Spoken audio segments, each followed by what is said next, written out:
Yo, we in this thing, man. We late, but we hit. Hopefully my volume is okay. Can you hear me, Ross? Everything good? Everything cool. We good. We in Good, here. good. All right, man, let's go. Ross and Risky, Tuesday night. Got a lot to get to, man. Gonna have a good time tonight. Go have some fun. Cool topics we got to get to, man. You know, we talk about sports and the culture over here. I told you it was gonna be a busy boxing weekend. A lot of boxing. Serrano and Taylor 3 was a good fight. Wasn't as good as the first two, but we saw the trilogy in that one. We actually saw, we talked about it right here on last Thursday. We talked about Shakur Stevenson. You know what I'm saying? He got in some trouble, but poised as a fighter, had a good fight. We're going to get to Edward Berlanga here in a little bit, but shout out to Shakur Stevenson, handled his business. We got Manny Pacquiao coming up this week. Is it this? I think it's this weekend. We got Manny Pacquiao coming up. I think Pitbull Cruz is also on that card, so that'll be a good card to go check out. So yeah, man. But before we get to the sports stuff, let's start with some hip hop. I ain't even gonna call it. Let's start with some rap because these niggas is rapping. I'm talking Clips. They dropped their new joint. The Clips is back. They in here. Man, I've been loving the whole project, man. I think I'm on this is my second or third go around. I think it's my second go around of the whole album. I'm messing with it heavy. What say you, man, on the hip hop front? Yeah, bro. Their whole rollout, just watching them from I'm even on Instagram, the clips from Fashion Week to all the collabs they've done. Then now I'm watching these interviews. I'm like, I don't watch 5 or 6 Clips interviews, and it's all the same rollout, just different people interviewing them, and I can listen to them talk all day, real substance, talking about something. I love it. Like, it's showing that the older rappers, they can still age and still, you know what I'm saying, do their thing. Like, they still fly, you know what I'm saying? Like, they not washed, like, not they compare, but ironically, we know this whole beef thing started with Lil Wayne originally, and to see the Carter 6 and then see this roll out, is like Lil Wayne ain't get, we ain't see Lil Wayne do nothing. We haven't heard an interview. We ain't see him, step out and look fly. We ain't see nothing. Then you see them who ain't been together for 15 years, and they just pop out and it's been amazing. Even the artwork, like, look at how fly that is. Like, yeah, man. I would have that hanging in my house. Like, you know what I'm saying? Like they definitely did their thing. Shout out Pharrell on all them beats. What's your favorite song? Man, that's why, what's funny? That's why I'm listening to it again. Because so when I listen to an album that I really want to listen to, my whole thing is the first time is just run through and let me see if there's any like songs that's like, I eliminate the stuff that I don't like first, right? Let me go through, let me just listen to it. And then let me go through, let me see if there's any skips in there. So I didn't pass the part where, it's any skips. For me, all of them kind of rock. You know what I'm saying? It's a couple that I'm like, oh, okay, I'm cool. It's a cool song. It's a B-side if I'm on the long. If I'm traveling, I'm in Texas. If I'm traveling, I can let that rock. But I ain't really settled on a favorite yet. I know everybody likes the what's the single they got with Kendrick? Everybody likes that one. I mean, that's hard. But it's some other joint. Hell, the way they open the album with the whole, they telling the story about they parents and shit. You know what I'm saying? We got back to real rap and just storytelling, talking about something. I know the Clips always historically, especially Pusha, gets a bad rap for only talking about dope bars and, you know what I'm saying, selling drug bars. But it's a lot of substance throughout this, man. You gotta as you listen to the album. Shout out Malice. Malice killed it. See, it's always, it's funny. So in those duos, everybody always, Big Boy and Andre 3000. Everybody loves 3 Stacks. UGK, everybody loves Pimp C. When you got those duos, 8Ball and MJG, everybody love 8Ball. You know what I'm saying?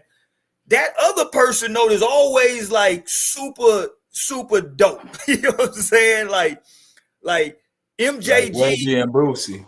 Yes. MJG was always super underrated because of 8 Ball. Same thing with Bun B. Same thing with Big Boy. You know what I'm saying? Like these dudes can spit. You know what I'm saying? And so for Malice to take the break, and not to shit on Wayne, but for Malice to take the break that he took to come back, and the thing that I liked about the album the most, Ross, the album and their bars didn't sound dated, and it didn't sound like they were trying to be young. You know what I'm saying? Exactly. Like, so, it was dope to see, like, yo, Malice then took a hiatus. He did some little stuff here and there, but he came back and ain't missed a beat. Yeah. So, yeah, shout out to them, man. What you like? What's your favorite joint on it? I love that. What is it? FICO. I love that FICO with Stole God. That one's hard. That first one with John Legend, that one's crazy. I be singing that in my head the most, so I know that one stuck with me. But yeah. I still love the So Be It. I love So Be It and the other one. I can't think of it. What's the damn song where he take a shot at your boy Jay Prince? I forgot what joint it is. He did that. He was shooting shots at Jim Jones. He was shooting plugs at Jim Jones. I think the whole thing, like Jim Jones has been in the headline with calling on Nas. We ain't really get to talk about that. I love Nas coming on the album, and Nas spit a fire verse, and them going to do that.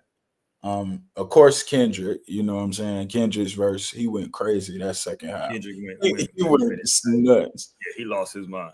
But I just love the whole did you catch their Tiny Desk? They did a Tiny Desk. Yep, I call it Tiny Desk too. My man went back to the old school, was beating on the desk in the joint doing the grinding beat. Yeah, and took me back. That's when I was in school. Like everybody started off with that grinding. That was the beat. You know what I'm saying?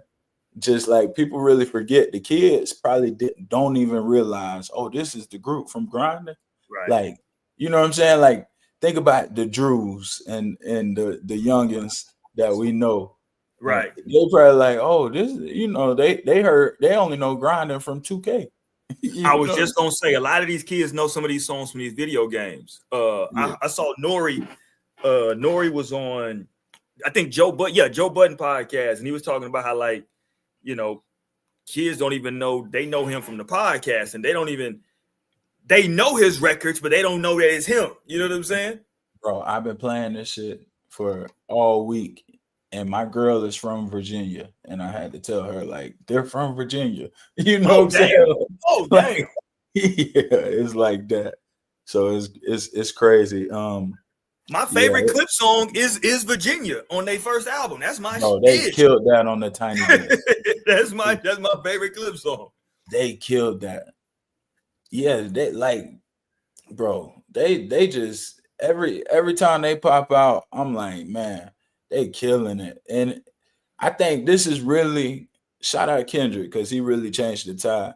Like the ones who kind of stood on their principles and never really sold out, that probably took the back seat for the beginning half.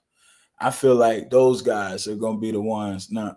Like you see it with Pusha T about to start getting his credit that he finally deserved. You see Jadakiss finally getting his credit that he finally deserves. You seeing those ones where you like, okay, they never really, even Joe Budden, like Joe Budden is a rapper's rapper. And even though he didn't get it in his first half of his career, now, you know what I'm saying, he's a legend, So like I think not that Joe Budden morally, he had his hiccups.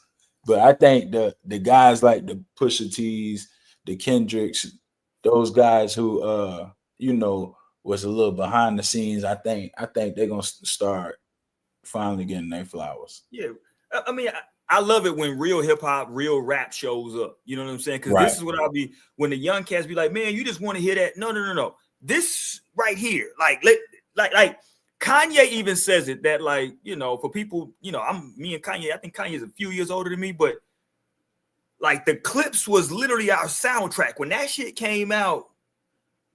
we got them Pharrell beats. We was like, what are these beats? And then they on there spitting. So yeah, man, it's a lot to be said. But speaking of hip hop, though, we can't leave hip hop without. Hey, we're gonna transition. This is gonna be a beautiful transition between hip hop and sports, because we gotta really start talking about the Fat Joe curse.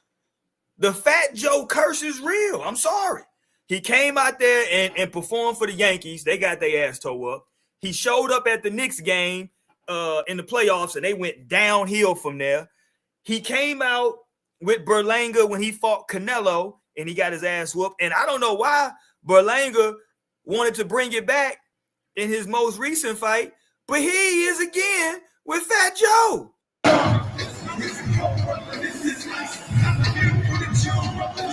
Now, why would you come out again to Fat Joe? Come on now.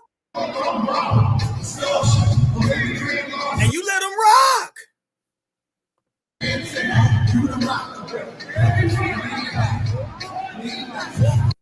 You came out to lean back and then proceeded to get knocked out, my boy. That's not good. That's not good business. It's not good business. I'm sorry. That's cold. That was Remy with Fat Joe. Remy was with Fat Joe. And I don't know who set the seating up, but they were on Remy and Fat Joe on one side of the ring, and literally directly across on the other side of the ring was Papoose and Clarissa Shields. Like directly across the other side of the ring. When they looked across, that's who they saw. Remy don't even want to look her way. Not in that arena. That's too close to. That's too close. Hey, no, Remy ain't got her. Remy ain't got her heat. She ain't got no blade with her. She got to go straight hands. Yeah, you don't want that with. Yeah, don't even look at her. Not nowhere close to a ring. You know what I'm saying? Yeah, no. Get away as far as you can from Clarissa Shields. We saw some smoke though. Layla Ali did the Katie Taylor Amanda Serrano fight, and she said that if the money right, she entertained a fight. Now let me say this: she said for $15 to $20 million. Let me let everybody know something out there. See, people are acting weird these days, Ross. People act like Jay-Z got a line that says 1% of a billy more than niggas ever seen, but still niggas try to act like it's an everyday thing. People have. Like online, people talk about $1 million like it's no big deal. You see all these motherfuckers, they got 9 to 5s making $50,000 a year talking about, yeah, man, $1 million ain't really no money. Nigga, kill yourself. Shut up. So she came out, Layla, and I love Layla Ali. She's still beautiful. But Layla Ali is out here talking about for $15 to $20 million, she would entertain it. Of course you would. Ain't nobody, everybody would for $15 to $20 million. What are you talking about? $20 million? Yes, you entertaining the call. Not only are you, bro, for $5 million, she's fighting Clarissa Shields. What is wrong with y'all, bro? For two. You dig? Like, what are y'all talking about, dude? You feel me? Like, we're talking $20 million, bro. Yes, you gonna fight. So I don't know if it's gonna happen. Clarissa's trying to make it happen because Clarissa's saying, well, hey, Mike Tyson at 56, 57 years old fought Jake Paul, who was 27. And Clarissa's saying, well, I'm 30 and you 47. That's closer, right? So she like, Clarissa ain't gonna play with her though. Yeah, I'm with you. That ain't gonna be no Jake Paul. Clarissa knocking shit. Here's the difference though. Clarissa, for as good as she is, this is a lot of the women. She don't really have knockout power. She not getting people out of there. Now she putting hands on folks. I wouldn't want to get hit by her. You know what I'm saying? Don't get it twisted. I don't want her to tee off on me. But she ain't really been, just knocking nobody out, put it that way. You know what I'm saying? So what you think Serrano's done? No, Serrano gonna make a lot of money. She can make a lot of money. They love her. Yeah, I think Serrano and Baumgartner make a bunch of money together. That's a big fight. Baumgartner was on the card. She was in a dog fight. She cold. Yeah, she can fight though. Her and Serrano make a bunch of money together though. They can make a bunch of money.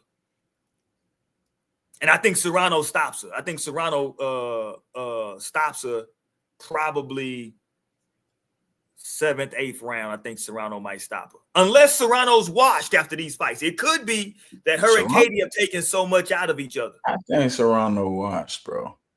They love her, though. People just love her. Why they love her so much? man, she got a fan-friendly style. Now she's moved up. She had to move up she's moved up several weight classes to fight Katie Taylor. So at those lower weight classes, she was more dominant. You know what I'm saying? She's just not a naturally big woman. Like she's a naturally smaller frame woman with a lot of power for her size. Right. And Katie Taylor just a little bit too big for her, I think. A little bit too big and too good. But the fights have all been really close. But she's got a fan-friendly style. And I think a lot of people like the way she genuinely looks. Not just, you know what I'm saying? Like it is what it is, right? Yeah. But Bumgardner, you know, everybody liked the way Bumgardner looked. And she got a fan-friendly style as well. So I think they can make a lot of money, especially with Jake Paul and his team promoting it. They can make a ton of money with that fight. That's a big money fight. Just on the name and the look stuff alone, you know what I'm saying? So I like to see that. Who you got though this weekend? Manny Pacquiao going in there against Mario Barrios this weekend. Barrios, who made his name against Tank. I'm gonna take Barrios, man. San Antonio, stand up. You know, what do they have Manny Pacquiao listed as? Barrios tall, man. I was gonna say that because I stood next to him. When I went to what fight did I go to? I went to I went to the Charlo fight. They had a Charlo fight in San Ann right after he fought Tank, and he was there. And I stood, you know, like we, you know, saying like he was kind of in there. He, you know, people was kind of coming up to him and stuff, but it was like before everybody noticed who he was. And I said, like, oh, what up, dog? Dapped him and stuff.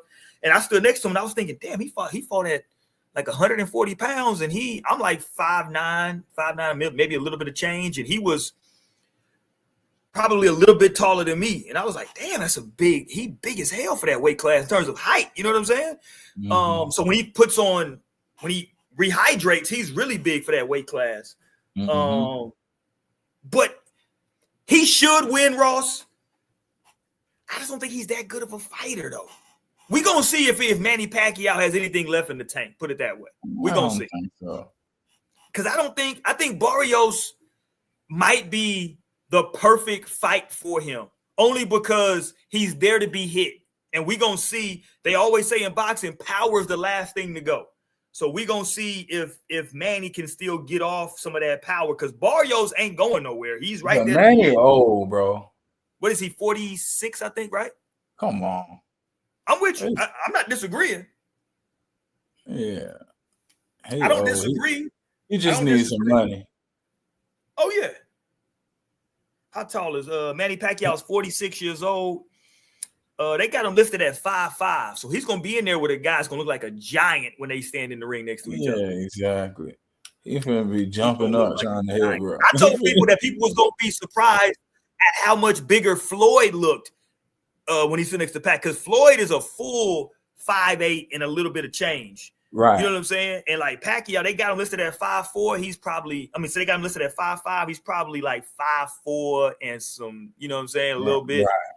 And when you had Floyd in there at a full 5'8", almost 5'9", he looked bigger. And Barrios is bigger than Floyd. So it may be the end of Manny Pacquiao. I would say, you know, watch the fight just because I appreciate the greatness of Manny Pacquiao, and this may be our last time to see him. You know what I'm saying? It may be it.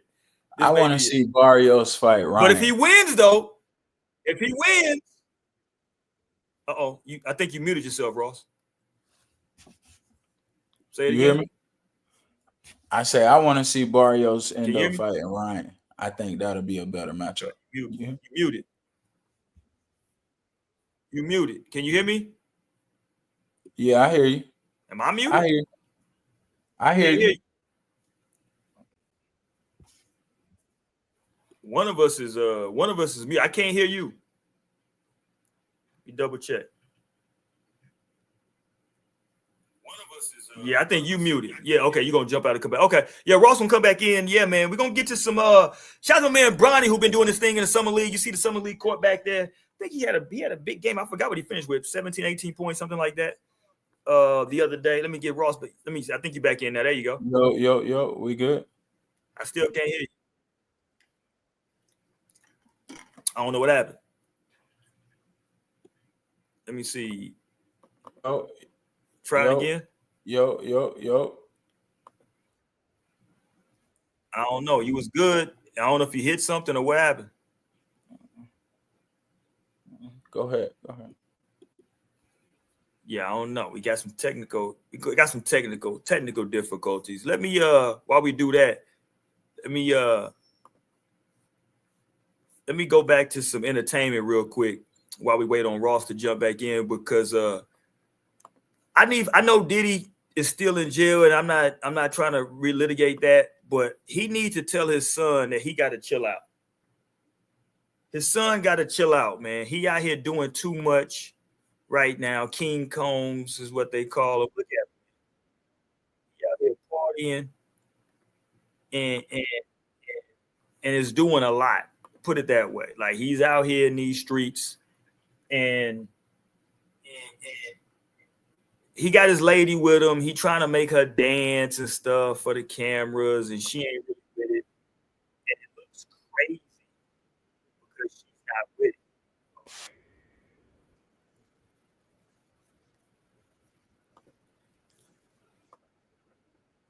it. It looks crazy because she's not really feeling it like that, and he's trying to make her like dance, and it's like it's a little cringy, my boy. Let me see. We got you back in, Ross? Yo, we good? I don't know, bro. Maybe it's on my end. Let me see if it's something that I did, Ross. Hold on. What is this? Let me see. Can you hear me okay?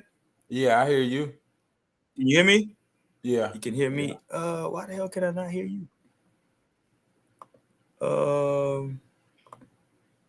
Do the people hear me? Tap in if you hear me. My bro, little mic I thing, don't I know got why the you 3. cannot.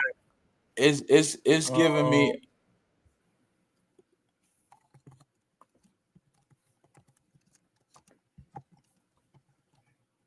Say something. Yo. I don't know what happened, bro. I'm not sure. Trying to get your mic up. Yo. Mic is definitely on.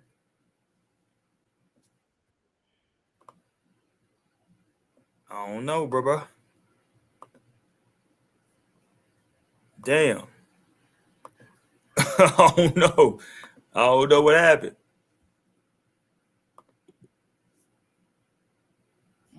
Damn, I don't know what happened, my boy. Let me see. Hang on.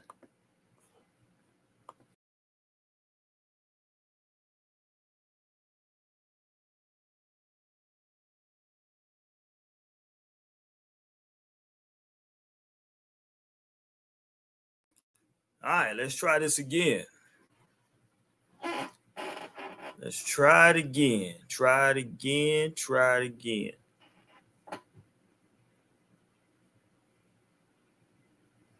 See if we can get up in here. Let's see where we at now. We good? I can't hear nothing. Damn. If I don't know it's what happened. If it's people in here, tap in and let me know if you can hear me. Is there anybody in the chat? Tap in if you're in the chat.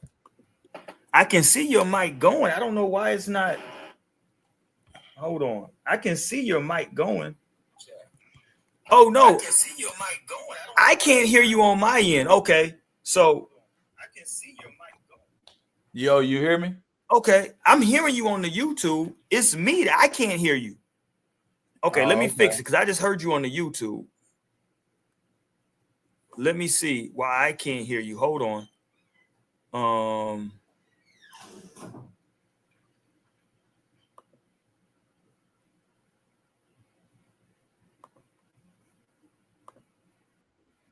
Yeah, it's me for whatever reason. I can't hear you for some weird reason. Damn. Hold on. Let me jump out. Let me jump. Okay. Shout out to the chat. If y'all in here, hold on with us. If y'all hear me though, tap in.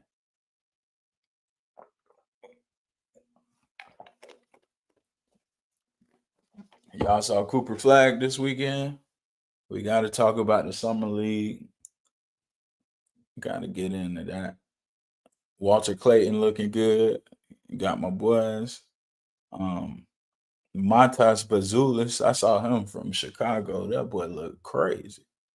Yeah, we definitely got to talk about a little summer league. Asa Newell was another one I saw. Shout out to the Spurs rookies. They look real good. Summer league been pretty cool. I'm rocking with the summer league right now. I'm rocking with the summer league. Matter of fact, it seemed like all the Duke kids have been playing really well. Cause Con Newpel or whatever his name, he nice. Shout out Reed Shepard. That boy cold. Reed Shepard, nice. Yeah, I think. Oh, what's my boy from Texas that got drafted to Washington? Trey Johnson, I think his name is. He cold. Yeah, he can score the ball. So yeah, I think last year was a down year with the young talent. The last couple years, but shout out to the youth in the NBA right now. It's a lot of young talent. A lot of young talent.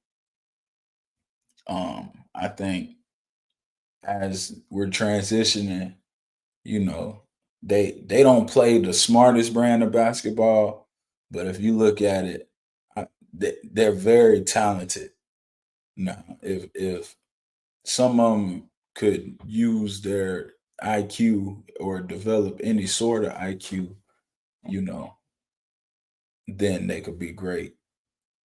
I think Walter Clayton. I think Walter Clayton gonna be one of the ones. I think he would. That was Utah might have something going on over there. I like Utah. And we ain't seen Ace Bailey. They might ship him out of there.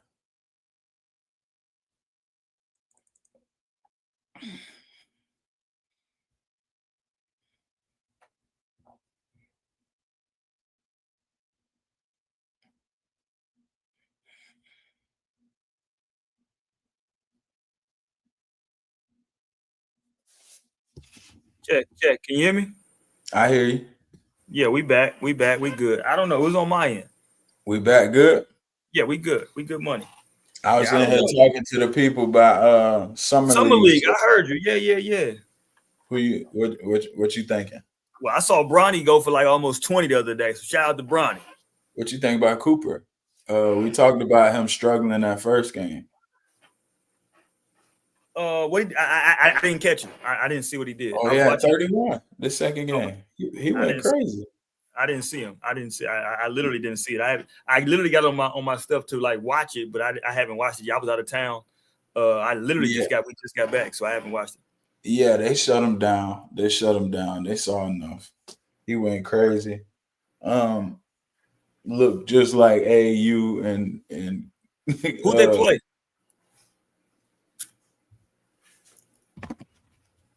who was it? And the reason I ask is because I mean, look, man, we're gonna have to have a conversation about the big three as well before we get up out of here tonight, Ross. Because I like Spurs. They played the Spurs. Oh yeah, they got a bullshit squad out there. Okay, No, yeah, the Spurs nice. Bro, listen. All their young talent is going to be much better come the real season. Come on, stop. Come on. No, the Spurs summer league, they've been looking good though. You saw I the mean, I'm young shocked kid. to them. They got a young kid that just went viral this weekend. I mean, he like if they have him next to Wemby, they gonna have the toughest defense. He had like 4 blocks in one See, possession. but my He thing was though is that like he was going crazy. I'm disappointed though in Dallas because I want to see these young kids play basketball. And I get it. He's a number one pick. You want to protect the investment. All right, cool. Well, then why have him play in summer league at all then if you don't play 2 games? He went crazy though. The second game he went so crazy. What I more you understand. need to see? You picked him first overall. You thought he had this in him. Pause, right? Like you thought this is what he could do. No, you picked him first. So either let him play basketball or don't play him. Just wait till the regular season. That's all I'm saying. Because what did those 2 games do for him? Because just let you get some sort of build up going in the but next none of year. those guys he played against, except for Bronny, and maybe that's it. Who else did he play against that's going to actually be on the NBA roster? So, like, what was the point? That's my thing. Like, we just want you to play basketball. It's like to keep hooping. But I'm with you, though. If you want to protect your investment, you know what I'm saying? I'm with that. I'm not mad at it. I just don't know what the point of having him go out there and play was if you're just going to play him for 2 games. But, shout out to him, though. Well, Ace Bailey ain't been playing, and he ain't put up 31. Well, but Ace Bailey's agent is also, trying to be the goddamn black mob. So, we can't compare him to Ace Bailey. This nigga Ace Bailey agent is out there doing the Birdman hand. He out there doing the Birdman. So, I can't ride with Ace Bailey people, but shout out to Summer League though. I'm not mad. You know what I'm saying? I'm not mad at that. So Harper, he's looked okay. But I think the shooter from Duke that went to Charlotte, I think it's been a lot of good. The young kid from Texas, he's balling. He can play. Yeah, he's a scorer. Reed from Houston, he Shepard came and played one game and went crazy, and they sat him down too. But see, here's my problem with all that though. Reed Shepard is not going to get the touches, so he needs those live reps. Because for the Houston team with KD on it, he needs to be a guy to where if he's in the game and we swing it to him, we need to say that's going to be, he's going to make 4 out of 6. He's going to make 5 out of 7. He's like that. I don't know that, Ross, because they didn't play him in any significant games this season. So I don't know if he's like that. He can be Peyton Pritchard for y'all. I'm not disagreeing. I'm just simply saying, like, they got to put it into practice is all I'm saying. Right, so, but even the couple games when he played last year, he did the same thing that he did in the Summer League game is what happened when they played him the couple games. Yeah, but see, what I would have done if I was coaching Hugh, if I was Houston's head coach, I would have him play in the Summer League, and I would have him in situations where he's only shooting off of driving kick situations, because that's what he's going to see this year. He's not going to have the ball in his hand this year at all. That's his game, though. I hear you. I need to see it. That's what all I'm saying is that we need to. Cause he didn't play last year. Like, so tell me why Ime Udoka didn't play him in the playoffs when they clearly needed scoring and shooting. He didn't put him in the game.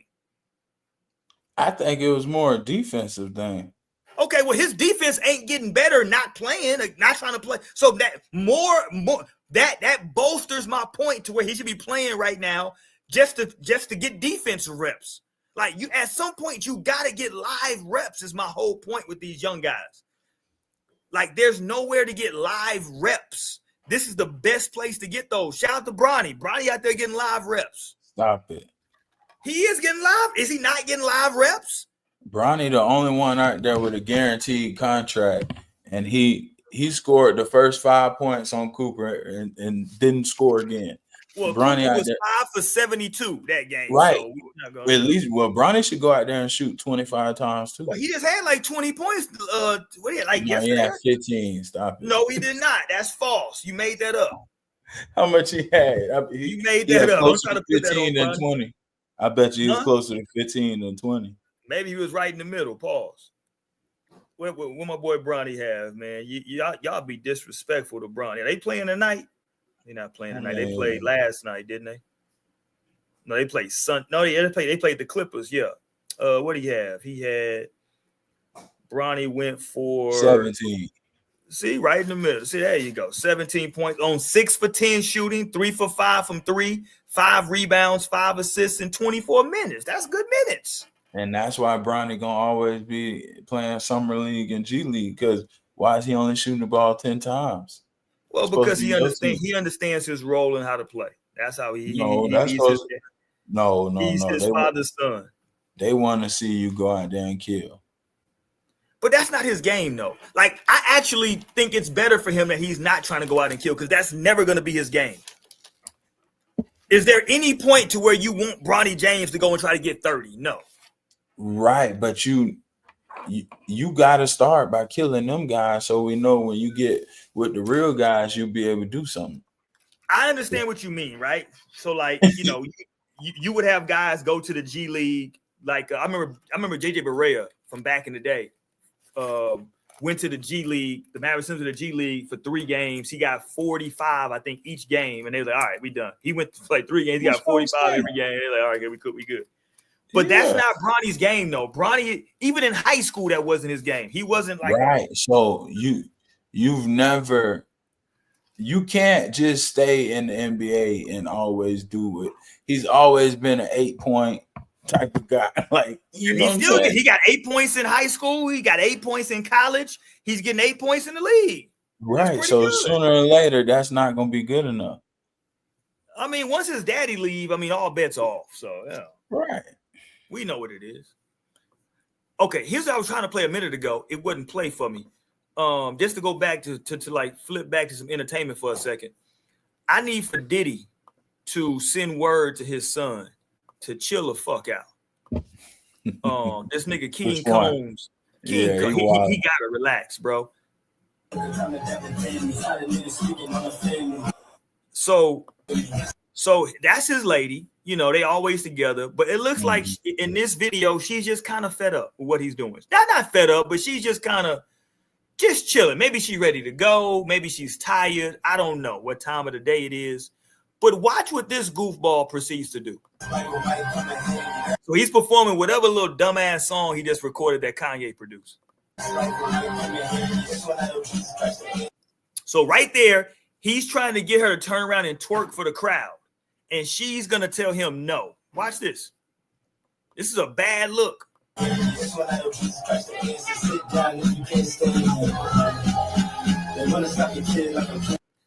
a bad look, bro. It's a bad look, but everything your pops is going through, this is your lady, and you trying to own some, like, go ahead and twerk for the people. And she's like, no, I don't want to. And it's just like him being in the club with bottles, with his girl dressed like that, trying to make, it's just bad optics. It's just bad optics. I'm not even saying, I don't think he's doing anything wrong or illegal. I'm just telling you the optics look bad. Yeah. You did? Yeah. You got to send word to your son, like, bro, just chill right now. Just be low key. Yeah. Because ain't nobody checking for your music, nigga. Ain't nobody giving that. And I actually used to, I used to, when Brush first started, I used to rock with bro, but yeah, he definitely he doing too much. Man, that stardom get to you. He reminded me of Rev Run's son, JoJo. And JoJo, you know what happened to JoJo? He went out there, he got beat up a couple times, he got extorted, and then he set his ass down, got married, and had some kids, and said, you know what? Let me stop trying to be a damn a thug, because that's not me. Right. I'm a rich kid. My dad was rich. My uncle was rich. I had everything I wanted. Let me relax. Right. You know what I'm saying? Like, shout out to Snoop's kids or his sons, because they never tried to go down there. I don't know what they do privately, but publicly, I've never seen Snoop's kids try to gangbang ever. Right. Now, privately, I don't know what they do. I'm saying in public, I've never seen them out here on their crib. You know what I'm saying? Mm-hmm. Like, bro, y'all grew up as rich kids. Stop. Mm-hmm. Yeah. So yeah, when I saw that from King Combs, I was annoyed. I want to get back to some sports here in a second. I want to kick everybody's back in from FS1. But before I do that, though, let's get to this, though, Ross. Is this the new? They are saying this is the new. If this is what YNs are doing now, understand. I'm avoiding YNs at all costs. I've been pretty successful for the summer so far. Now, we did go to South Padre. My family, we all went to South Padre this past weekend. Luckily, we didn't run into any YNs. But they telling me this is the new YN thing. And if you Negroes are up to this, I'm out. Here we go, Ross. Let's go. Fuck out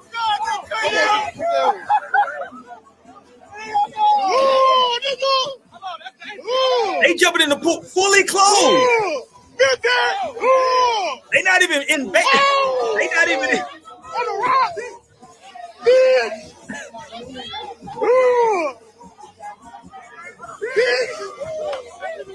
They jumping in. Ross, they jumping in fully clothed, my boy. They shoes, socks. What are we doing? What's the point? What are we doing, fam? I don't know what's going on. They was like, yo, this is how YN's getting down all summer. I'm like, well, let me avoid all swimming pools if this is what we doing. Yeah, Like, I ain't come doing on, all boy. and somebody gonna hit their head on that ledge. You know that always end up happening. And you know what's funny? When I saw this, the first thing I thought about was, well, shit, all the bad kids in the hood know how to backflip. All of them. That's like a prereq when you're in the hood. Like, yeah, you know how to backflip? They just be backflipping off all everything. Every bad kid I knew in the hood had silver teeth and could backflip. They had them silver caps in. I used to have one for sure. You was damn. You was. I used to have one. Ross was a badass little kid. Little badass little kids got a bunch of silver down caps and they know how to backflip. All of them bad. All of them bad. Well, let's stay in Florida. Let's stay down there with you in Florida then, because I was sad to hear what's going on. Do you got some information for maybe you can share some light? What's going on with Teddy Bridgewater? Yeah, what's going on? Yeah, man. They say he got suspended for helping the kids with Ubers and ordering them stuff. Right. He was using his own money. So I guess with the Florida high school, for ours, it's FHSAA. You know, he kind of broke the rules. But it's a shame that, you know, these kids, they get to have a guy who not only went to that high school, but end up making it and like punishing the kids for that, taking away their coach. You know, like Miami Northwestern, that's the rough side of Miami. You know, all those kids, majority of them, that's not the good part of Miami. That's below poverty level. That's immigrant kids, you know, a lot of Haitians, a lot of second generation immigrant Jamaican Haitians, you know, like them kids have it rough, you know, that's really the bottom. So to have Bridgewater go there and it be over something so petty as, you know, ordering them Ubers and you know, ordering them food on their phone from your account and stuff, it's like, he should be able to do that. Like NIL is legal now, like all this stuff. Like, come on, like you gonna, so they win the state last year. Now you gonna punish them for that. Yeah. And what is that saying for the kids who he helped? Now they gotta feel guilty because they needed a ride and the coach helped them. Like, yeah, I think that's corny. You know what I'm saying? I think that part is corny. I do think I'm not hating on this. I just think that there's something to be said about because to your point, that I mean, I know, you know what I'm saying, I appreciate the information of providing for that school, but there are definitely other schools, I'm sure, in that district that kind of have some of the similar stuff going on with them, you know what I'm saying, in terms of like, you know, poverty levels or just needing a leg up. And the only thing I'm saying is, you know, their coach may not be a current NFL player that can help with, because they're saying, I'm just saying what they're saying. I'm not, you know what I'm saying, trying to say anything one way or the other, but they're saying that he was not only buying the Ubers, but they're saying, I'm reading it right now, he was doing physical therapy, quote unquote recovery help, whatever that means. You know what I'm saying? So like, I'm sure all the players that were in high school down there could use help with those things from the poorer schools, right? With the pregame meals, with the recovery help, because that's the main. This Well, is the perk of us having in a every school should go hire the guy who made it to the pros and look, from the just to be clear, I'm not mad at him for doing those things, right? And I don't think he should have been suspended. I'm just simply saying, because that's Miami Northwestern. Coral Gables High School in the good part, you know what I'm saying? They got the funding and they got the yeah, parents, they got the quarterback club and the PTA and all right. that Where they provide all that, yeah. where they doing all that. So he got the school where these kids ain't really got parents who can really, go that extra and pay for therapy and stuff. So y'all No, gonna I'm have with access to. I'm with you because I understand that. Like I always tell everybody, that's the difference. That's why you see the difference. That's why, like in basketball, smaller D1s can't compete just because. In basketball, you can kind of get away with it because if your team is smart enough and we can move the ball and do some stuff, we can probably win. But in football, you can't do that. That's why they had to split it up, because that's where you see the real difference between a school that has a weight program, a meal program. Those kids are just going to be bigger, faster, stronger, just because they have access to all of those facilities. That's the difference between D1 and D2 is access to, well, I shouldn't even say D1. That's the difference between Power 5 and everybody else in college football is access to the best facilities, the best training, the best weight programs. You got access to, recovery. You're eating the right foods. You've seen the pivot where what's my dude name on there that went to Florida? He talks about how like he was at Florida the whole time he was at Florida. He was like, bro, we ate steak and lobster every night when I was at Florida. You know what I'm saying? Like, yeah, at Florida. But when you at one of these lower division ones that's 1AA, you're not eating steak and lobster every night. You know what I'm saying? You got to go to the damn same cafeteria that the rest of the student body is eating at, and you probably eating whatever the hell that they cooking that night, right? So, yeah, I mean, I'm with you. Like, I think what he did should be applauded. And I saw something where he said if they suspend him and he can't coach, then he gonna volunteer from the stands and still be there for him. So shout out to Teddy Bridgewater. That should be really applauded, man. And if you watch those videos of him, how he like Teddy Bridgewater is like some of them kids be hot heads. Teddy Bridgewater will bump with them kids and then line it up and still be coach and look out for them. Like he really on some big brother trying to keep him out. Like I seen, like I didn't even know Teddy had that because he was so clean cut. But of course he's still Miami, you know what I'm saying? But I seen the way he was going in on them kids. I'm like, all right, he really taking on father figure, like challenging them to be men. Like he on some real, like keeping them out the streets type stuff. Like whatever, it's bigger than football. Suspend me. I'm not gonna stop helping these kids. You know what I'm saying? Yeah. I really do appreciate that from him. You know what I'm saying? It showed. Because that's a legendary school, and they fell off. And just for full disclosure, I feel that's he's my comp for Shador. I think Shador is a lesser version of Teddy Bridgewater. That's just me. I think Teddy was cold though. Before Teddy got hurt and his leg broke in half, he was cold. That's why I said he's a lesser version of Teddy Bridgewater. Like I don't think Teddy ever had a big arm. No, I think that Teddy was accurate. He could move in the pocket, change the pocket, but I don't think Teddy ever had just like the biggest arm down the field. But he was accurate. He can get the ball out, read the defense, and he could move, get you a couple yards if you need to. I had a lot of respect for Teddy Bridgewater's game. He was a hell of a college player. Player. Let me ask you this. Did you catch Jordan Brand? Jordan Brand, young man. They had an event out of the country recently. Did you catch that? Nah.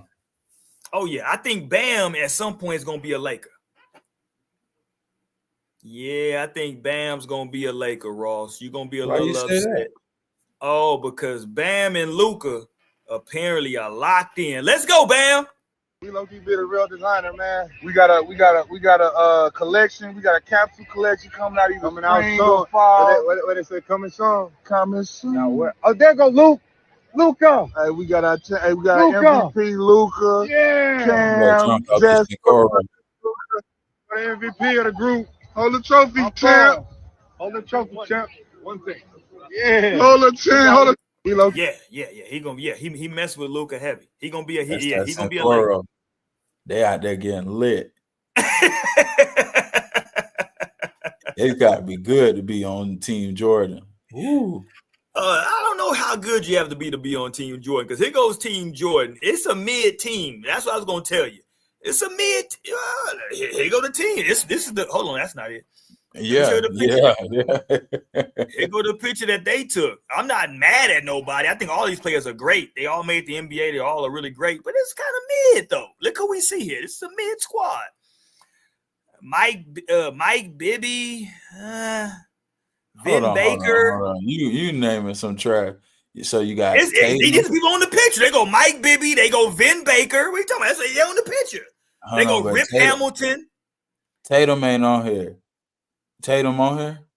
I'm just telling you who's on. They go Ben Caro. I see Ben Caro over there. That's okay. Melo. They go Melo. They got Rui Hachimura. They got Rui Hachimura. Hold on. You got Luca. You got Rui. Don't not say Rui.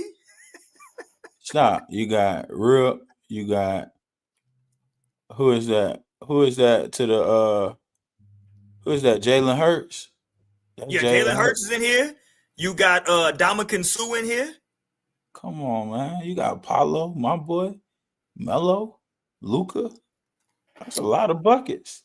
Hold on. You got your boy right here from the Heat. What's your boy right here from Jaime? You got Jaime in there? Yeah. You got my girl right here who I think should be on the women's Mount Rushmore, Maya Moore. You got Maya Moore back there. Who that is behind Maya? That's Vin Baker right there, and then over here is Quinn Richardson. Oh, that's Quinn Richardson. That's Bobby Wagner right there. Bobby Wagner next to Quinn. Come on, man. That's a lot of Hall of Famers. No, it's not. Yeah, how many Hall of Famers you see? Bobby Wagner, Hall of Famer. Maya Moore, Hall of Famer. Melo, Hall of Famer. Luca. That's 3. Hall of Famer. Whoa. Luca's still playing. You can't say Luca's going to be a Hall of Famer if he's still playing, sir. Tomorrow. If he stopped playing tomorrow. Okay, so let's give you that. It's 4 Hall of Famers. You got Jordan, the GOAT. It's his brand. We're not counting him. It's his brand. He in the picture. Yes, no, it's his brand. So in a picture of 20 plus people, you got 4 Hall. How many people? 1, 2, 3, 4. Tatum. Stop. Tatum's a Hall of Famer. He's not on the picture, Ross. Yes, he is. Who? Jason Tatum. I don't see Jason Tatum on this picture. Where is he at? Hold on. He's somewhere on there. He ain't on here. Jordan. Nah, he out there with his baby mama somewhere. He ain't on this picture. Who's that behind Rip? Behind Rip? I don't know who these Rudy Poos are. That ain't Jason Tatum. Some football, that's some Rudy Poos. There go your boy right there, from the Nuggets that was acting suspect with Luca. I mean, I'm sorry, with Joker. What's his name? Who is that? With the hat on, right here behind Dominican Sue. Can you see my mouse? Yeah, I'm pulling it up in person so I can see. Yeah, y'all. You disrespecting us, bro. I'm not disrespecting. They got Zion on here. I don't know why. He ain't done nothing. Hold on, bro. Is Chris Paul a Hall of Famer? Chris Paul? He's not on the – I'm talking about who's on the picture. Chris Paul didn't even pull up to that weak shit. Team Jordan got watered down. They got my man right here. What's my man name? He played for the Rockets right now. Is Ray Allen on there? Again. Them type of niggas didn't even show up to this weak shit. I'm asking. We can't see. Oh, who's my boy right there from the Saints? Right there. He nice. He ain't no Hall of Famer. Stop. Cam Jordan. Stop. Yeah, bro. You picked a bad picture. It's not Jordan put this picture out, not me. What are you talking about? I didn't put it out. He was happy that Rui was there. Shout out to Rui is probably the second best NBA player on this picture. Shout out to Rui. He got so okay. I got the real list of Jordan Brand global. No, athletes. this is the picture that they just took. Come on, man. He got some boys. Who he got? Let's go through Jordan Brand. Let's go.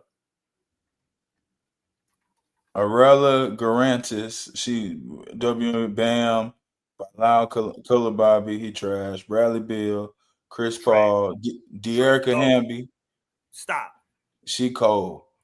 To women's basketball. Tatum, Kia Nurse, Cole, Luca, Mo Wagner, Nick Batum, Paulo. Nick Batum. Wow. Satu Sabali. Satu Sabali, she cold. Stop. Let's see. It's a bad team, Jordan, bro. Luca. You said Luca 3 times. Yeah, that's not gonna help the team out. Zion. Russ, he ain't made an all-star team in 5 years. Hall of Famer. So what? Yeah, stop it. Come on, bro. It's a lot of Ray Allen, Eddie Jones, Vin Baker.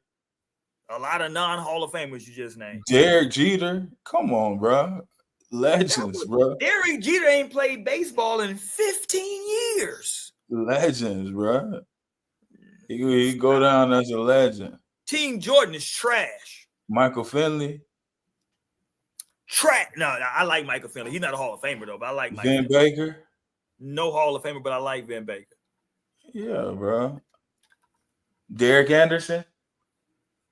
Boy, stop. He was really good at Kentucky. Had a good run. Like Derek Anderson, though. Yeah. Derek Anderson was a big point guard. He was a big point guard. And he had some work. Sabathia?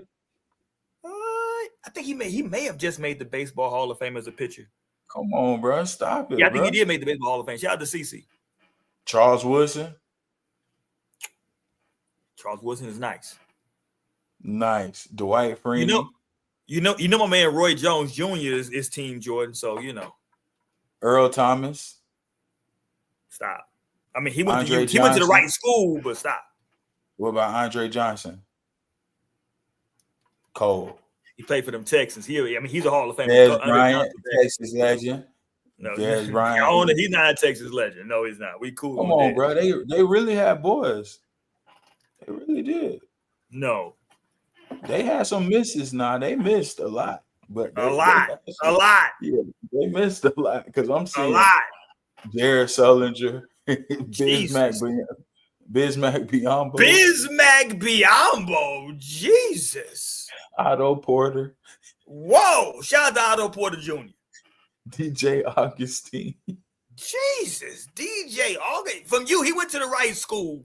But my God. Then you got Joe Johnson.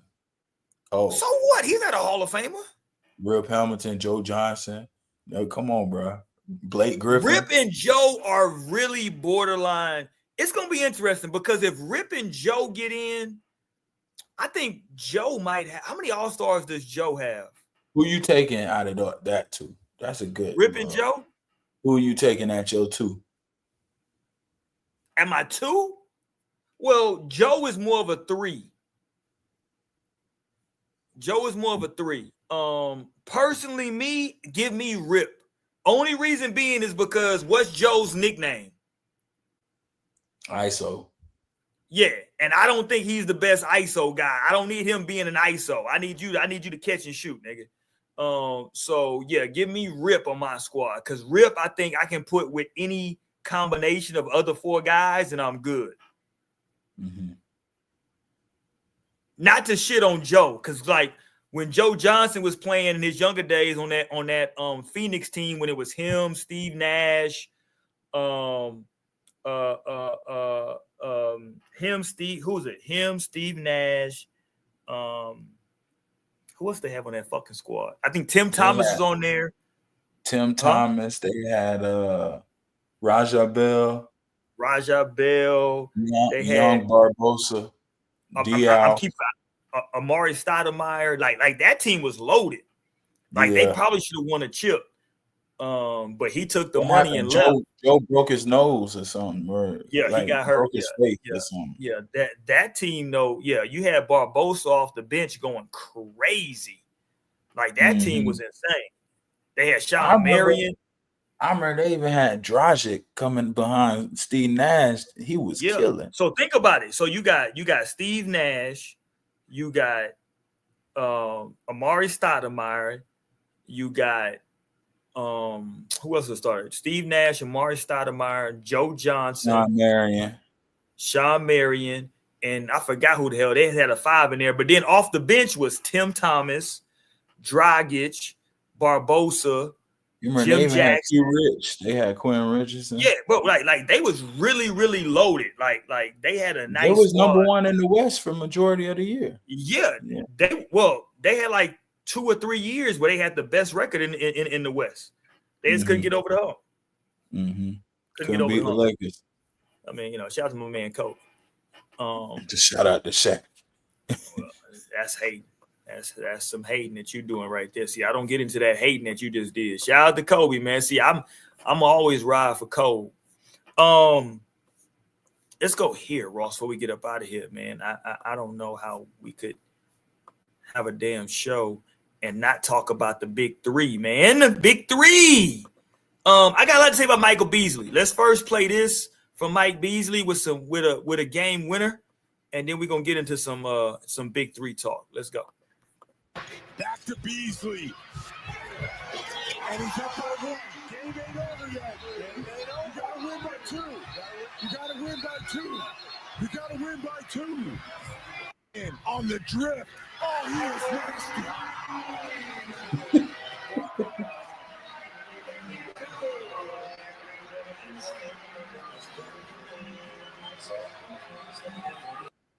Back to Beasley. Okay, let's go. Can I tell you why I'm annoyed by this? I'm seeing a lot of people, and I love Mike Beasley. I was in Kansas at the same time he was in Kansas. I wasn't playing at Kansas State, but he was at Kansas State. I was going to college in Kansas at the same time he was there.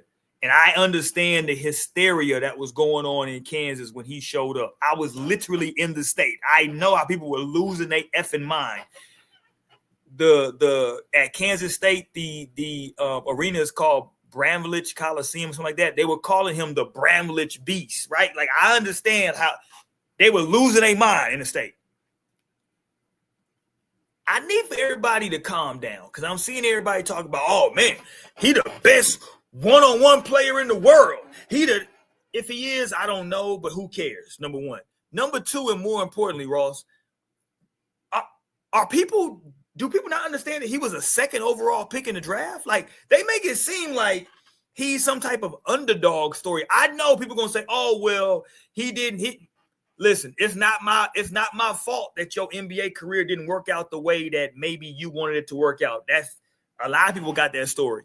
But you were a 2nd overall pick, my boy. I think it was Derrick Rose went first in his draft, right? And then it was him. You're a number 2 overall pick. He's probably, I'm trying to think. He has to be the highest pick of anybody who's playing in the big 3. Nobody in the big 3 has ever been a top 3 pick ever. Or I take that back. Kenyon Martin. Kenyon Martin was number 1 pick. Iverson played too. Yeah, but he played 1 game, so that don't count. But Kenyon Martin was the number 1 pick. Yeah. Kenyon Martin was the number 1 pick. But outside of those 2, like, who the hell else has played that's been a top pick? Dwight in it now. But he's playing now, though, after his career is done. Like, Beasley still feels like he can play. Well, technically, I don't understand why. I do know why Dwight Howard is not in the NBA, but it's stupid that he's not in the NBA. He's not in the NBA because of the court stuff he had to go through with the allegations of him having all types of sexual acts with men and trans women. Dudes don't want that in the league. Yeah, he tried to have a fake marriage. The damn woman divorced him after 6 months. She already filed for divorce already. Yeah, I saw that. Shit, Jello Ball, his chick just filed for divorce. Y'all boys better stop trying to get married to these women. Vet these women first. Okay, but Roy, back to Beasley. Let's go. If we look at it though, everything that he did in the league, like his rookie year, he averaged 14 points off the bench in 24 minutes. Second year, he averaged 15. Third year, he averaged 19. After he got traded to Minnesota, like they played him 30 minutes a game. Then the next year, they only play him 20 minutes a game again, and his points go back down to 12. But like he always produces, even with his bad career, he played 11 years. He averaged 12 points in the league. He shot 35 from 3, 47 from the field. It's like nowadays that's $20 million. And look at all the guys who get paid. We not nowadays though. He came out, unfortunately for him. He came out in what year? In 07. Yeah, unfortunate for him. But I think that's what it is. Is like a lot of those guys in that era, especially the ones who were kind of underappreciated. Like, okay, for him, I love his story with the big three. And I feel like he's taking on the superstar role. He's the one trying to push the brand. He's trying to go viral. And like he's putting it on his back right now. And I could tell Ice Cube's kind of letting him kind of do a lot of the antics because he's got the attention. So Ice Cube loves him and Lance wilding out right now. You know what I'm saying? And it's good for the big three. I think the biggest story of like a guy who should be that didn't pan out, Jordan Crawford.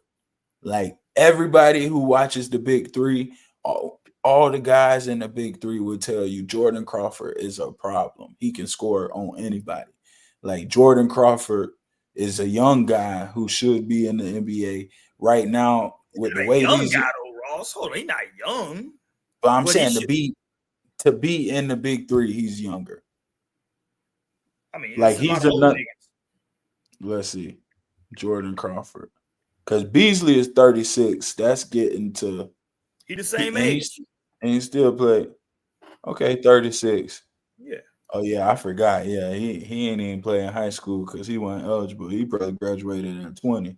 Yeah. See, Jordan Crawford is one of these guys who, at his height, got stuck in a weird position.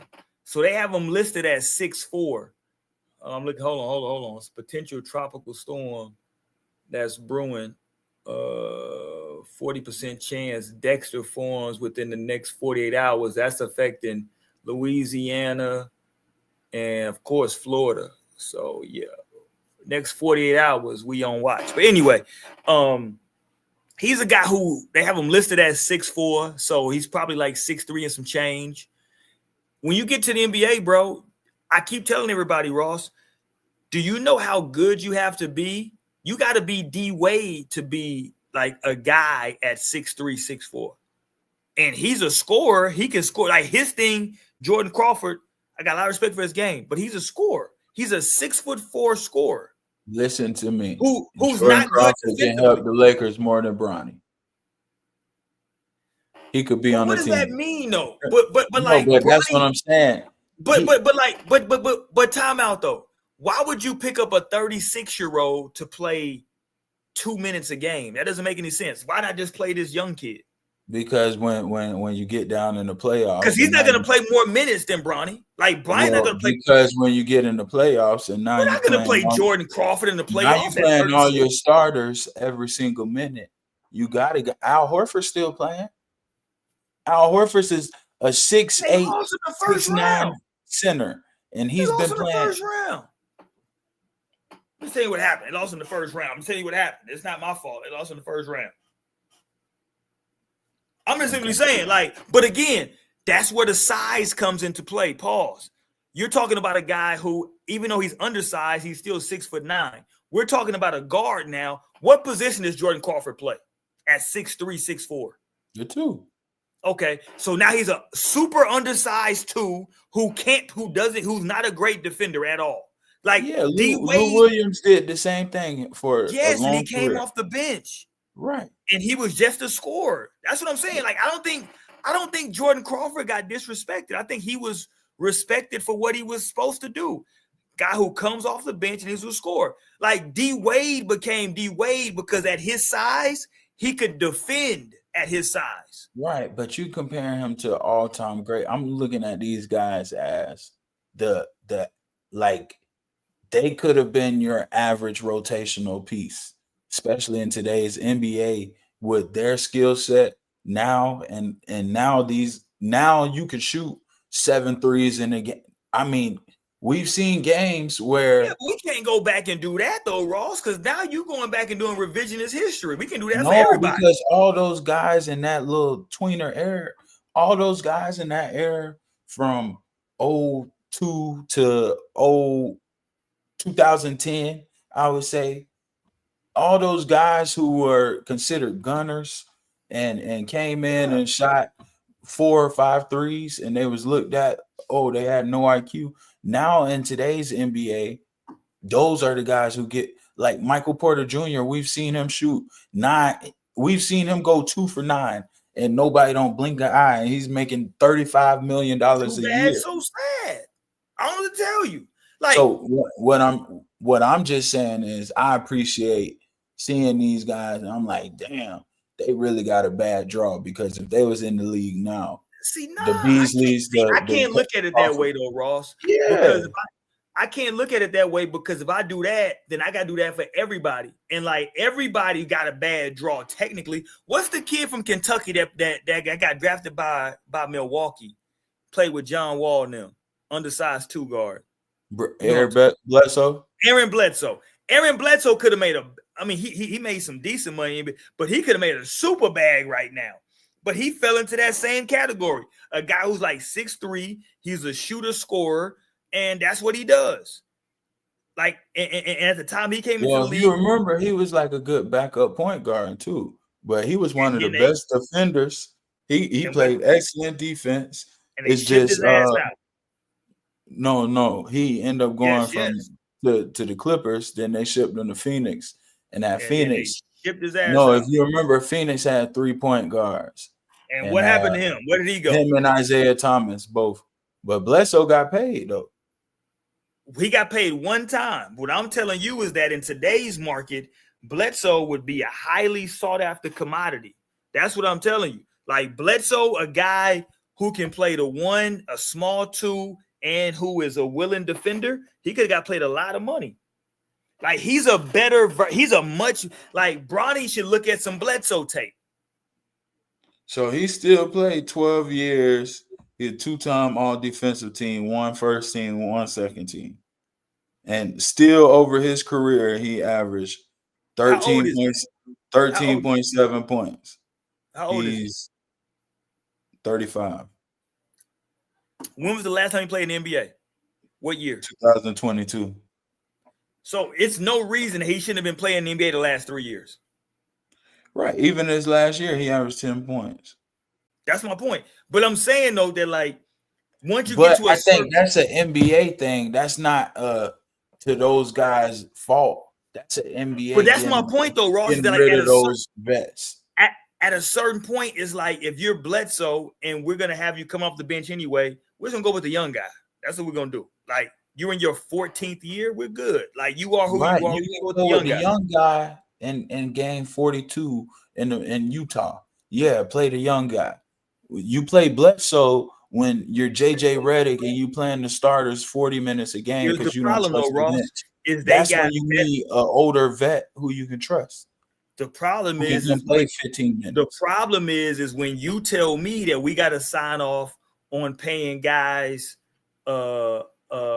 like what's my dude in Minnesota, Nas Reed, 25, 27 million.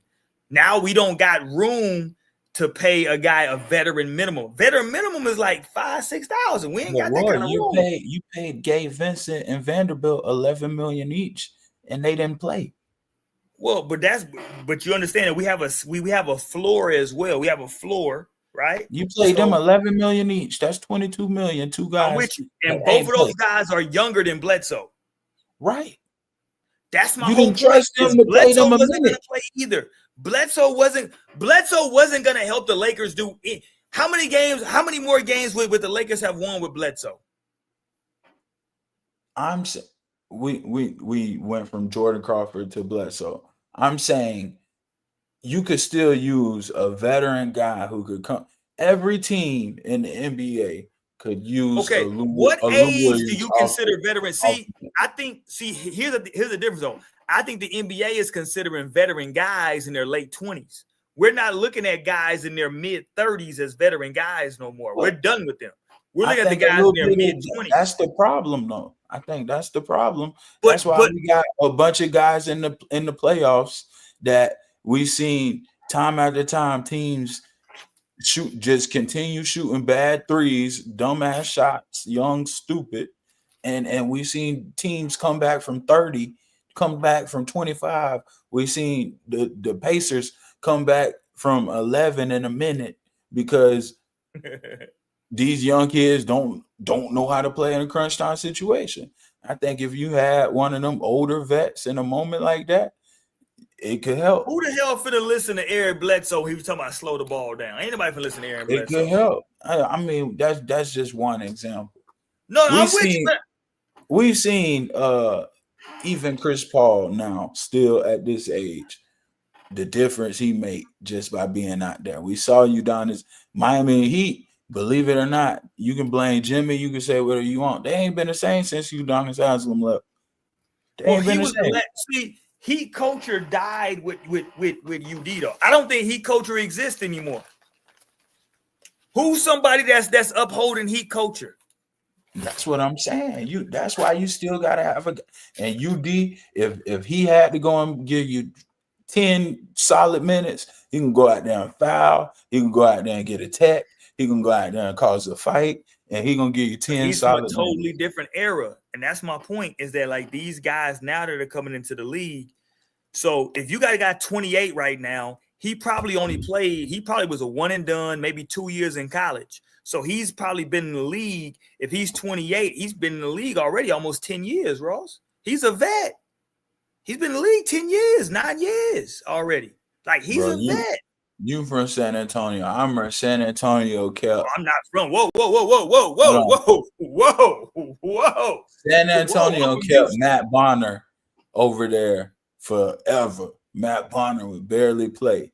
It'd be a game where Timmy out. Next day, you know, boy, Matt Bonner get the start. He ain't started a game all playoffs. But again, though, Ross, I think so you're not wrong. You're not wrong. The problem is you're talking about maybe the best front office in the history of basketball. So like you can't use them as the rule. They're actually like San Antonio and OKC are the exception. Everybody else is the rule. That's my point. Like everybody else gets it wrong.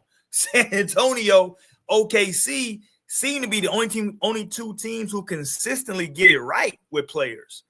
Everybody else is hit or miss. Mm-hmm.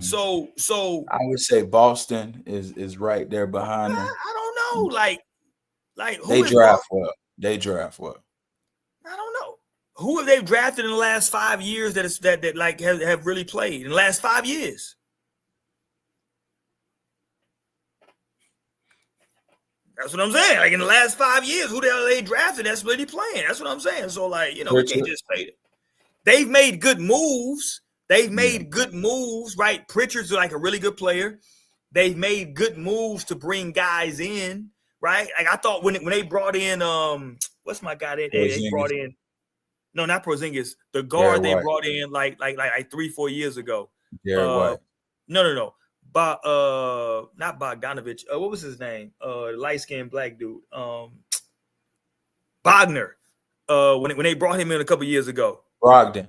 Yeah, Brogdon, Malcolm Brogdon. When they brought him in a couple years ago, that was a good pickup. He didn't pan out. Moved on from him.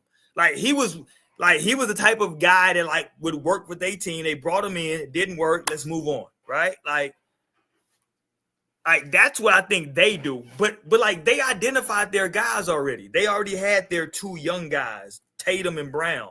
So like they already did their draft. They already did their work in the draft.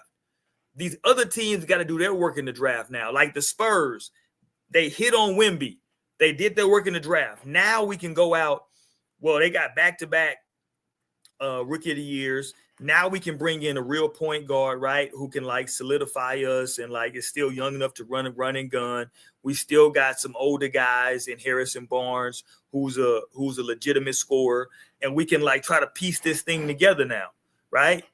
But when you look at these other teams, Spurs did, man. I love all their moves they made. They're the best front office maybe in the history of basketball, though. They brought in Kelly Olynyk, who I think was a great piece. He can stretch the floor. He can shoot the three. He's one of those vet guys. You got to have a Kelly Olynyk.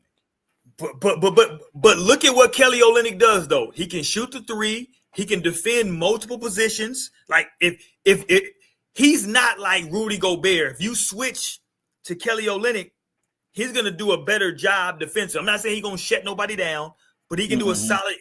He's gonna do better. So. He's the right type of guy to bring in. So that's what we're looking at right now, though, man. It's just like who we bringing in and what's going on. So we'll see. And again, just to get back to the big three, my only knock was people were acting like Mike Beasley wasn't a second overall pick. They were acting like Michael Beasley came out of nowhere. Man, Mike Beasley, like, well, he was a second overall pick. Like the NBA thought he was really good. You know what I'm saying? Like. Derrick Rose went above him, and like he won the youngest MVP of all time, right? So, like he went number 2. Like he was really good in college when he was at Kansas State. He was really, really good. It just didn't work. Like when he came to the NBA, he was a tweener. Let's just be honest about him. He came to the NBA when he was at Kansas State. He was a 6'7" power forward. When he came to the NBA at that size, him being a power forward really didn't stick. He moved to the 3. For whatever reason, in Miami, they didn't feel like that he could be a franchise guy at the 3. And they moved on from him. And he became a guy who his identity had always been he can score the basketball. And he can definitely still do it to this day. The problem is if he's your top scorer, how good are you going to be? If he's your second scorer, how good are you going to be? That becomes the issue because he's not a defender. Unfortunately, he's not a defender at all. So what are you getting from him? Yeah, he can get buckets, but he can't defend it. So he gonna get 20. He gonna get 27, and the person he guarding gonna get 25. Okay, but ain't nobody playing on D. That's neither is the young 19-year-old that you have in place. The difference is the 19-year-old gonna freeze up, and B's you can count. He gonna win you a couple tough ones. The problem, though, Ross, is that Bees came into a different NBA than these kids are coming into. He came into an NBA in which, your best player was typically, again, I just brought it up. D Wade at 6'3" was also the best defender on those Miami Heat teams before Bron showed up. Right, but this goes back to he's a second overall pick, Ross. We can't act like he's a project player. This is almost like the T-Mac and Kobe thing that we was talking about when I think people was getting it misunderstood and people thinking I think where you get drafted plays a lot. And at that time, even though Miami is a better organization, I think Michael Beasley going there with how we know how Pat Riley runs it, like it just was a bad mess. Now, Michael Beasley with that same skill set got drafted to Utah or somewhere where they just gonna praise you for coming out and getting your 15. Right. His whole career would have been different. Like you gotta think about it now. These kids now, they can publicly talk about mental health and can't nobody say, oh, you being soft or you just crazy. You can't label them crazy because they can say, oh, I'm struggling with mental health, which we know was something Michael Beasley struggles with. These kids can smoke weed and not have to worry about no problems. They can drink their beer and like it's different now. Like think about the Michael Beasleys, the OJs. OJ Mayo got kicked out of the league for smoking. Yeah. Like, so it's just different. Like that back in Michael Beasley's day, that would label you as a troubled kid and a bad guy, and you getting teams don't want to pay you, and you getting suspended and all type of stuff. So it's just circumstance. But that's why I say, because you're not wrong, right? I'm not saying, I'm not even trying to say you're wrong. I'm just simply saying that, like, it's a lot of players in the NBA past that could say that. That's why, like, I'm like, okay, well, like, it's a bunch of players that, like, they got drafted to a different organization, a different situation, that maybe they feel like things would have worked out different. It's sometimes the luck of the draw. You know what I'm saying? It's not going to work out for everybody. We understand that. But that's why, me personally, I don't shit on guys, right, who maybe it didn't work out for, because we can't look at Beasley, what he did production wise, and say that, like, he wasn't a productive NBA player, because he was. Now, did he can some people say maybe, well, he didn't live up to the number 2 overall pick? Well, whatever. You know what I'm saying? Like, the last couple of top 5 picks maybe everybody didn't live up. That's just, like, what are you looking for from that guy, right? Like, in that particular draft, like, what is the ceiling? What's the floor? We don't know, right? Like, I don't know when you look at that draft class, like, what's the class? You got the class for? Derrick Rose 1, Beasley 2, OJ Mayo 3, Russell Westbrook 4, Kevin Love 5, Gallinari 6, Eric Gordon 7, Joe Alexander 8, DJ Augustine 9, Brooke Lopez, Bayless, Brandon Rush, Anthony Rudolph, Robin Lopez, Mo Spates, Roy Hibbert, JaVale McGee, you remember JJ Hickson, yep. Ryan Anderson, Courtney Lee, Serge Ibaka, Batum, George Hill, Darrell Arthur, Baller. Darrell Arthur, they called him Slim Shady. He went to KU, right? Yeah. Chalmers, DeAndre Jordan, Ma Butte, Omer Asik, Carlos Douglas Roberts. It was some boys. Like that. Yeah, that's not a bad draft. Ma Butte went to what? UCLA, I think, right? Yeah. He was kind of out of that. Yeah, I mean, he was before him, but he was kind of out of that Pascal Siakam type makeup. A guy who can, like, you know, first of all, you know, yeah, he's from the same diaspora, but, you know, he was a cat who, you know, could defend. He was the cat that you would like. God damn it, you always talking about get them cats from the South Sudan. So Ma Butte, he was like the first big name to come from Montverde. So really? I didn't know that. Really, he laid the blueprint for all these kids. I did not know that. Yeah. Because how tall is he? Like, was he like 6'8", 6'9"? How tall they got him? Like 6'8", 6'9", played the 3. Yeah. Strong. Run yeah. like a deer, can jump. Guard everybody. Yeah. Yeah. Like, you see him in high school, you just like, what we supposed to do? You know what I'm saying? Like, what do you want us to do? Yeah, he went to UCLA. He was a monster over there at UCLA. So you look at that. That's class. A solid draft, though. That's a lot of guys actually that's had substantial NBA careers, and for Michael Beasley to be at the top of that list and say I was only behind Derrick Rose, but the problem, here's the problem though, is that they took Michael Beasley over Kevin Love, and Kevin Love ended. To your point, Kevin Love went to Minnesota. Had Kevin Love, I know he eventually ended up in Miami at some point, but had Kevin Love went to Miami and Mike Beasley went to Minnesota, maybe all that is different, right? No, look at this. OJ got drafted by Minnesota at 3. They had a draft day trade OJ for K Love with Memphis. So OJ ended up going to Memphis. K Love. That's what made you. Hold on. So are you saying that's what messed up OJ, that he went to Memphis? See what I'm saying? Circumstances. See what I'm saying? He went down to Memphis and started smoking all that weed down there in Memphis. You see what I'm saying? That's like OJ, like even with Derrick Rose, though, part of his story is him getting drafted to Chicago. Facts, yes. It wouldn't be the same if Derrick Rose would have been on the Clippers.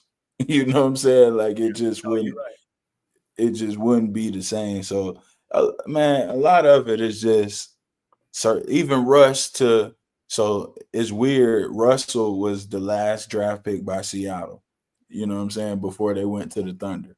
Oh wow, I didn't even know that. I didn't realize Yeah, that. so it says like I think part of Russell Westbrook's come up, him being on that young team with KD. You know what's funny? Speaking of that, is that Gary Payton won't let the Thunder retire his jersey because he said he never played for Oklahoma City.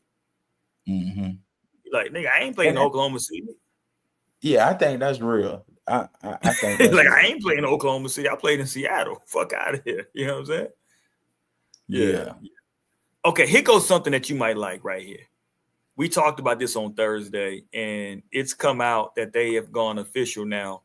But I gotta, and I love my sister from the H-Town, I do. But we gotta put some respect on the big homie Klay Thompson's name. Shout out to Klay Thompson out here, man. That's what I was Shout out to Klay. Shout out to the homie Klay. Klay. And no disrespect. Hold on, let me say this. No disrespect to Donovan Mitchell because I think him and Coco Jones just got engaged. Mm-hmm. They just got engaged, and she's pictured here as well next to Meg. Apparently she used to deal with Klay. You know what I'm saying? Shout out to Klay. I ain't know Klay. I know he a sniper. I ain't know he was a sniper like that. Yeah, Klay, that dude. Yeah, Klay out here. Yeah, he might be the easy money. What's the easy money sniper? That might be Klay. Yeah, Klay out here. Shout out Torrey Craig though. Oh, Torrey Craig got it in. He definitely got it in. You know what I'm saying? Torrey Craig, you know what I'm saying? So it's levels. So she just upgraded to a different pay scale. So Torrey Craig, you just keep it player. Take that, let Klay go ahead. You know what I'm saying? Here's what's crazy though, right here. I gotta play this. Ain't nothing wrong with Boston up. Because when she posted this, people didn't even notice that she's sitting on Klay's lap in this post. Watch the back. Mm-hmm. Okay, I'm opening there it up. You go. You see? No. That's cool. Mm-hmm. She's sitting on Klay's lap.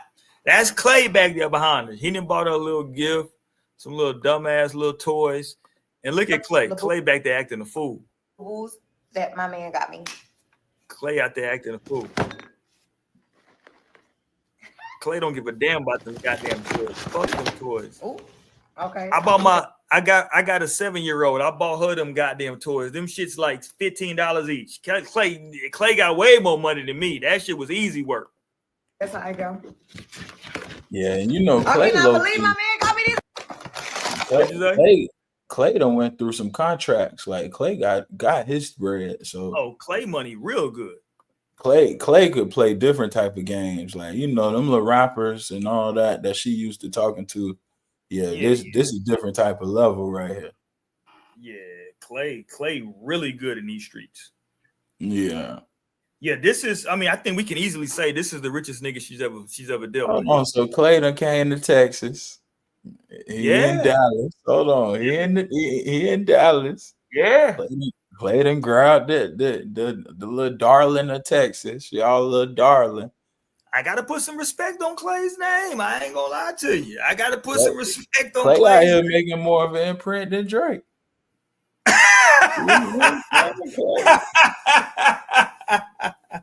Really, he down with Texas, dog. Drake say he like his BBW. You dig? Klay out here putting on for Texas, man. Shout out to Klay. Shout out my nigga. Hold on. Do I got the video? Hold on. They I got the don't video? make it like Meg and Golden State. Klay probably loving this Texas stuff. Hold on. I got the video now, Ross. Shout out my nigga Gucci. Shout out my nigga Gucci. Ooh. I got my clip now. We got to get that sound bite. Shout out my nigga Gucci. That's my shit. Klay. Shout out my nigga Klay. I'm not mad at you, Klay. You did your thing, boy. You went out here and pulled Megan. And this is and look, Megan, she's one of them women where she fluctuates with her, with her weight when she's like on tour and shit like that. You know what I'm saying? I'm not knocking Megan at all. Shout out to Megan. But this is like super in shape Megan. You know what I'm saying? This is like Megan with the body yada yada yada. You did? Mm-hmm. This is the body yaddy Megan, nigga. Don't get it twisted. You dig? Clay came to Texas and turned and went crazy. Man, say it's definitely it's definitely going down. Can we get to some lame news? We never done lame news on here before, Ross. Me and you. We talk about Negro news. This is lame news before we leave. Look, you yawning and shit. Let's get some lame news in here. This nigga here is king. He might be King Lame. Let me play this. Let me get this up. Hold on. He might be King Lame. And if you know, you know, as they say. We're talking about academics. Oh my God, this nigga's so lame. So here goes you see the caption. Academics brags about being on vacation with women who are in relationships. Quote, tell your sneaky link to pop out. Tell your nigga to level up. So he's out here on vacay with some broads, right? The broads were telling him, yo, chill out on like posting so much on IG. You know what I'm saying? Like, chill out. Like, Ack is so lame. And you can tell, like, he never, a lot of these dudes, you can tell, literally tell, like, who didn't get with. I always tell people this, I got a show, No Strings Attached. And I always tell people, and as we talk about relationships on that show, I always tell folks, you can tell who, like, in high school didn't have any relationships because, like, they don't know how to navigate. And, like, all their life is based on all the rejection they had in high school. Facts. You know what I'm saying? Like, everything they do is based on everything they couldn't do in high school. It's like they forever hurt. Forever. Like, they're stuck in that 14 to, like, 17-year-old, whatever they went through in high school for those years. They can't get over the fact that, like, they could never get the cheerleader, the prettiest girl in the school. They could never get her. So now that Ack got some money, Kanye said you can pay for school, but you can't buy class, right? Like, you can't, just because you got money, that don't mean you're not a lame motherfucker. You know what I'm saying? Like, you still a lame. Right. You know what I'm saying? And, like, these females out here will treat you as such. Yeah, they'll go out of town with you. Yeah, they'll sleep with you, but you still a lame. You know what I'm saying? Like, you spending all this money to fly them out, and then they gonna go right back to their city and have sex with a nigga that's, like, working at FedEx or UPS. Right. Like, they hitting the same chick you hitting, and they ain't even got to take over there out of town. But let's listen to Ack as he brags about this trip. Y'all gonna be on my snap or no? Y'all man gonna be mad? Yo, they was tight to me earlier. They're like, yo, Ack. Yo, we have like 3 of our. First of all, let me tell you, all decently pretty bitches got like 5 men. They're like, yo, 5 men hit us up today. Yo, they say, why you on vacation with Big Ack? So I told them the facts. Nigga, I'm not one of them niggas you gonna just show up on vacation with. Yeah, we gonna do what we gonna do, but you're not gonna show up on vacation with me and nobody, and you posting pictures like you think you're here by yourself. You didn't spend no money. I'm posting you whenever I want, nigga. Word too. Like, oh yeah, our like sneaky links is hitting us up. Well, tell your sneaky link to pop out. No, I'm talking to y'all man. I'm addressing them right now. He's just such a lame nigga to me. He corny. He's just such a lame dude. So he's saying, I gotta be able to show off that I'm with y'all. Right. Who are these? We don't even know these women. Act, you goofy nigga. And who cares who they are? He just want to show his chat. Ooh, I got some pretty girls with me, chat. Like, nigga, them is regular bust downs from around the way. Ain't nobody tripping. Bro, if you're a real one, you don't ain't take no pictures. You know what I'm saying? Like, what that's normally it's you begging the girls not to take your picture. He's begging the girls to let me take your picture. Let me post y'all. Yeah, I gotta show them I'm with some bad ones. Like, what? He talking about, I don't want them to post pictures like they by themselves. Nigga, shut up, bro. Who cares? Like you said, that's the game. I don't want nobody. Like, why would you want? Because supposedly, act right, you supposed to have a whole bunch of broads, right? Exactly. Why would you want them to know So you out of I'm here? not posting nothing. He just a lame dude, bro. He's a lame dude, and you can't. It's nothing you can like. There's nothing you can ever do to not be lame. There's no amount of money you can make to not make you lame. It's just something in you. It's kind of like when I say women got that hoe spirit on them. It's just the spirit that's on you. Is nothing you can do. You got that spirit. You go at some point. You gonna be a hoe. If you a lame nigga, you just gonna be a. You gonna be a lame, bro. I don't know what to tell you, fam. Like that's a gene. You might disagree. You might disagree with this, Ross, but I feel like that's a skill set that you got to pick up between a certain age, right? Like if you don't pick that skill set up, I don't even know if you can pick that up later in life, because that's just something like you learn like at a certain point. You know what I'm saying? And it's like it carries on with you. I don't know if you can pick that up at like 35 to not be lame. You know what I'm saying? Like. Because you spent a long time being a lame, you know what I mean? It's like, and now he wants his chat to know he's with quote unquote pretty girls. Like, dude, like I got homeboys, fam, who in like the who okay, without going too far into like too much shit, you know what I'm saying? When Ocho Cinco was at like the height of his powers, my best friend was knocking off chicks that he was knocking off. And this nigga was working at a restaurant. Yeah. Like, you know what I'm saying? Like that's the reality of like what's going on in these areas. You know what I'm saying? Like she was messing with Chad because Chad thought she was bad. He flying out, doing all this, and he don't even realize when she fly back, she knocking off a nigga, you know what I'm saying? A nigga busting her back down that work at the little local, you know what I'm saying? It's a story back home of Floyd Mayweather used to have one, and yeah, I had an uncle who used to take us to the apartment.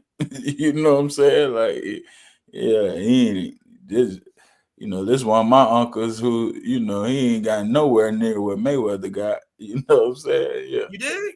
Mm-hmm. And it's like, dude, like these women gonna do what they gonna do, fam. Like, you know what I'm saying? If they for the streets, they for the streets. Like, it's nothing you can, like, why the hell would Ack want to post them like that? You know what I'm saying? Like, who cares, Ack? And like, if you make it clear that, oh, I'm spending money on, like, you make it clear that they're around you because you're spending money.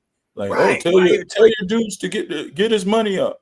So you make it clear that they're around you because you're spending, and then now you want to post the hoes. You know what I'm saying?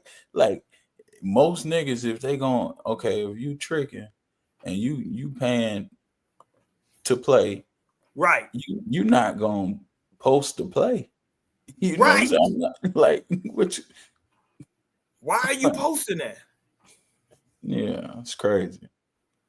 He's a lame dude. He's just, it's nothing. It's nothing we can do, man. All right, let's get about it for tonight, Ross, man. It's been a good show tonight. We had some technical difficulties. Appreciate y'all for rocking with us through those difficulties, man. We're going to post some clips on the channel. Get ready. We got a new channel coming, man. Ross and Risky. It's on the way. Don't get it twisted. It's on the way. The Ross and Risky, brand new channel. Y'all make sure y'all tap in for that. We're going to have the podcast that's going to be uploaded audio only as well. Wherever you find your podcast, you're going to be able to find Ross and Risky on your, whatever it is, you know what I'm saying, on your iPhone, on wherever it is that you download your pods.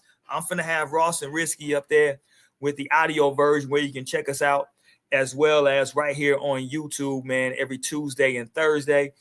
I might tap in. I ain't gonna say might. I'm personally gonna tap in here after the Pacquiao fight, win, lose, or draw. I'm gonna jump on. So we got to do some more boxing talk on Thursday, because I'm going to be on here after that fight goes down on Saturday. I'm going to pull up and do a few minutes reaction to that. We also got Paulie Malignaggi. He's coming back to boxing. He's not boxing. He's coming back to bare knuckle. This motherfucker's going to fight bare knuckle. He got 3-fight deal with bare knuckle boxing. He definitely need the money. Lord have mercy. You fighting bare knuckle for 3 fights. Yeah, you lost your marbles. Yeah, but we out here for the night, man. Shout out to my man T Ross, man. Florida's finest. I'm over here in the TX holding it down, man. We out here for the night, man. Ross and Risky. Peace, y'all. Y'all be safe out